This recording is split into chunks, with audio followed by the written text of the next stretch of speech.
अस्सलाम वालेकुम। देखिए, मेल इनफर्टिलिटी का एक बहुत मेजर कॉज़ होता है जिसको हम लोग कहते हैं कि मोटिलिटी इसकी कम है, यानी कि उसको हम लोग मेडिकल टर्म में कहते हैं एस्थेनोस्पर्मिया। स्पर्म की जो मोटिलिटी होती हैं दो तरह की होती हैं, एक होती है प्रोग्रेसिव मोटिलिटी और दूसरी होती है नॉन प्रोग्रेसिव मोटिलिटी। थोड़ा सा डिफरेंस होता है दोनों में, हमने बहुत सारी वीडियोज़ में इसके बारे में बताया हुआ है। आज के इस वीडियो में बेसिकली हम जो डिस्कस करने वाले हैं वो यही नॉन ये मोटिलिटी का इशू अगर है, एस्थेनोस्पर्मिया का प्रॉब्लम अगर किसी को है, चाहे वो प्रोग्रेसिव मोटिलिटी हो चाहे नॉन प्रोग्रेसिव मोटिलिटी हो, अगर किसी शख्स की कम है मोटिलिटी तो कैसे उसको नेचुरली आप इंक्रीज़ कर सकते हैं, उसको बढ़ा सकते हैं, इसके बारे में आज के इस वीडियो में हम डिस्कस करने की कोशिश करेंगे। तो मेरे बारे में आप जानते हैं, मैं हूँ doctor Nizamuddin Qasmi, MD CGO, certificate in infertility, BUMS और इसी तरीके से मुख्तलिफ और दीगर डिप्लोमास वगैरह हमने कर रखे हैं।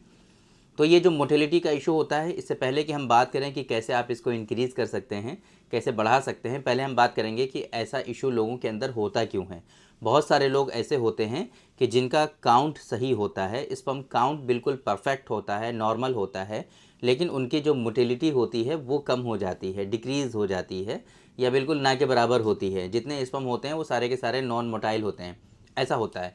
अच्छा, ये होता क्यों है ये हम बात करते हैं। पहले उससे पहले हम बात करेंगे कि इसकी हमें ज़रूरत क्यों है, स्पर्म की मोटिलिटी की हमें ज़रूरत क्या है, क्यों हमें मतलब फर्टिलिटी के लिए हमें इसकी ज़रूरत है। तो बेसिकली होता क्या है कि स्पर्म जब आप वेजाइना में रिलीज़ करते हो तो स्पर्म जो है अपने मोटिलिटी के थ्रू ही अपनी जो इनकी एक सेकंड में जो है 25 माइक्रोमीटर जो है ये ट्रेवल करते हैं। एक सेकंड में 25 माइक्रोमीटर ये इनकी मोटिलिटी होती है। तो अब क्या है कि ये इसी मोटिलिटी के थ्रू फैलोपियन ट्यूब की तरफ ट्रेवल करके पहुंचते हैं, है ना। यही इसका काम है, सिर्फ इतना। क्योंकि वहाँ पर फीमेल का जो एग होता है वो वेट कर रहा होता है स्पर्म का। जब फर्टाइल पीरियड होता है फीमेल पार्टनर का, तो वहाँ पर जो है जो फीमेल होती हैं उनका जो एग होता है जो रैप्चर होकर के आता है वो वहाँ पर वेट कर रहा होता है। जब ये स्पर्म मोटाइल होंगे प्रॉपर वे में तो ये सही से वहाँ पर पहुँच पाएंगे ट्रेवल करके, और जब ये वहाँ पर पहुँच जाएंगे तब जा कर के वहाँ पर वो फर्टिलाइजेशन का जो प्रोसेस है वो पूरा हो जाएगा और ये आपकी वाइफ जो होंगी वो कंसीव हो जाएंगी। इस वजह से हमें मोटिलिटी की ज़रूरत पड़ती है। मोटिलिटी क्यों कम होती है, बहुत सारे मल्टीपल फैक्टर्स हैं उसके, थोड़ा समझने की कोशिश करिए आप लोग कि क्यों क्यों कम हो जाती है। नंबर एक, क्रॉनिक इन्फेक्शंस किसी के अंदर हैं तो उसकी वजह से भी मोटिलिटी कम हो जाती है। नंबर दो, यूरिनरी ट्रैक्ट का इन्फेक्शन है या जेनाइटल ऑर्गन्स का कोई इन्फेक्शन है जिसे हम लोग कहते हैं genito urinary tract infection. Genito urinary tract infection अगर किसी शख्स को हो जाता है तो उसके अंदर भी मोटिलिटी का इशू होता है। इसी तरीके से कुछ लोगों में क्या होता है कि वो पैदाइशी तौर पर एक ही टेस्टिस होता है। जिन लोगों में एक टेस्टिस होता है उनमें अक्सर हमने देखा है कि ऐसे लोगों में उनकी जो मोटिलिटी होती है वो कम होती है, काउंट भी थोड़ा सा कम हो सकता है और मोटिलिटी भी उनकी कम हो सकती है।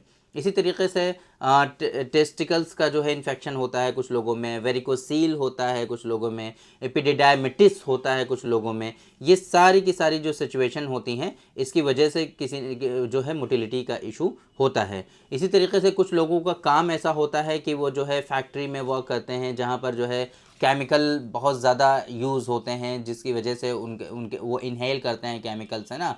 तो अगर इस तरीके से पेस्टिसाइड्स हैं, केमिकल जो है, पॉल्यूशन है, ये सारी चीज़ें अगर आप झेल रहे हैं तो इसकी वजह से भी आपकी जो मोटिलिटी होती है वो डिक्रीज़ होती है। साथ में लाइफस्टाइल फैक्टर्स तो हैं ही, जाहिर सी बात है, स्मोकिंग बहुत करते हैं, अल्कोहल अब्यूज़ बहुत ज़्यादा है आपका, या फिर और बहुत इस तरह की चीज़ें हैं, टाइम पे सोना नहीं, जगना नहीं, खाना पीना नहीं, इन सारी चीज़ों से भी आपकी मोटिलिटी जो होती है वो डिक्रीज़ हो जाती है। तो अब तक आपकी समझ में आ गया कि मोटिलिटी क्या होती है, कितनी होती है मोटिलिटी की हमें ज़रूरत क्यों है स्पर्म की, और स्पर्म की मोटिलिटी जो होती है वो कम क्यों हो जाती है। अब हम बात करते हैं कि अगर स्पर्म की मोटिलिटी कम है तो कैसे आप इसको क्योर कर सकते हैं। अकॉर्डिंग टू यूनानी सिस्टम ऑफ मेडिसिन, जो सबब और कोज आपके अंदर पाया जा रहा है स्पर्म की मोटिलिटी के कम होने का, आपको उसको रिजॉल्व करना पड़ेगा। यानी कि उसूल इलाज का जो पहला उसूल है हमारे यहाँ यूनानी सिस्टम ऑफ मेडिसिन में वो ये है कि असल सबब का इजाला आपको करना है। जो असल सबब, असल कोज, मेन रीज़न जो है मोटिलिटी के कम होने का, उसको आपको रिजॉल्व करना है। नंबर एक, अगर आपके अंदर कोई इन्फेक्शन है, इन्फेक्शन हटाइए, एंटी इन्फ्लेमेटरी ड्रग्स चलेंगी आपकी। वेरिकोसील है, वेरिकोसील को जो है मैनेजमेंट जो भी हो सकता है आपके हिसाब से बेहतर, आप उसको फॉलो करिए। सर्जरी करा सकते हैं आप, किसी अल्टरनेटिव मेडिसिन में जाकर के उसको रिजॉल्व करा सकते हैं, तो वेरिकोसील भी बहुत सारे पेशेंट में ठीक हो जाता है। अल्हम्दुलिल्लाह हमारे यहाँ भी बहुत सारे पेशेंट को वेरिकोसील जो है वो क्योर हो जाता है, बहुत सारे पेशेंट में वेरिकोसील ठीक हो जाता है, बहुत सारे पेशेंट में वेरिकोसील कम हो जाता है। ज़रूरी नहीं कि वेरिकोसील ठीक ही हो जाए, लेकिन यह है कि बहुत सारे पेशेंट में अल्हम्दुलिल्लाह ठीक भी हो जाता है। बाकी सर्जरी तो उसका ऑप्शन है ही, सर्जरी भी करा सकते हैं आप। इसके अलावा अगर आपके अंदर कुछ ऐसे इन्फेक्शन है जैसे एपिडिडाइमिटिस है ना, आपकी एपिडिडाइमिस जो है वो बल्की हो गई है, तो इन सारी चीज़ों को आपको रिजॉल्व करना पड़ेगा। लाइफस्टाइल अच्छा नहीं है तो लाइफस्टाइल अच्छा करना पड़ेगा। अगर बहुत स्मोकिंग करते हैं आप, अल्कोहल बहुत ज़्यादा कंज्यूम करते हैं, तो उन चीज़ों को आपको अवॉइड करना पड़ेगा। टाइम पे सोते जगते नहीं हैं, इन चीज़ों को आपको फॉलो करना पड़ेगा, लाइफस्टाइल। इसके अलावा एक ऐसी मेडिसिन हम आपको बता देते हैं कि अगर आपके अंदर सिर्फ मोटिलिटी का इशू है, आप इसका इस्तेमाल कर लीजिए, 3-4 महीनों में इंशाल्लाह बिल्कुल परफेक्ट हो जाएगी आपकी मोटिलिटी और सारी चीज़ें आपकी ठीक हो जाएंगी। पाउडर है स्पर्मोजेनिक, स्पर्मोजेनिक पाउडर बहुत इफेक्टिव है इस पर्पज़ के लिए। 2-2 ग्राम पाउडर आधा चम्मच आपको सुबह शाम दोनों टाइम इस्तेमाल करना होता है, और बहुत ही सस्ती मेडिसिन, पूरे महीने की डोज सिर्फ 500 रुपीज़, 500 रुपये में पूरे महीने की डोज आप हासिल कर सकते हैं। और इसके अंदर एंटी इन्फ्लेमेटरी प्रॉपर्टीज़ भी हैं, तो उससे जो इन्फेक्शंस वगैरह आपको होते हैं वो भी रिजॉल्व हो जाएंगे। और अगर वेरिकोसील है आपको साथ में, तो नुस्खा 145, डॉक्टर कासमीज़ नुस्खा नंबर 145 बहुत इफेक्टिव है। 2-2 गोलियां सुबह शाम, बहुत सस्ती मेडिसिन, 480 रुपये की पूरे महीने की डोज जो है 480 रुपये की आती है, शायद यही इसका MRP होगा।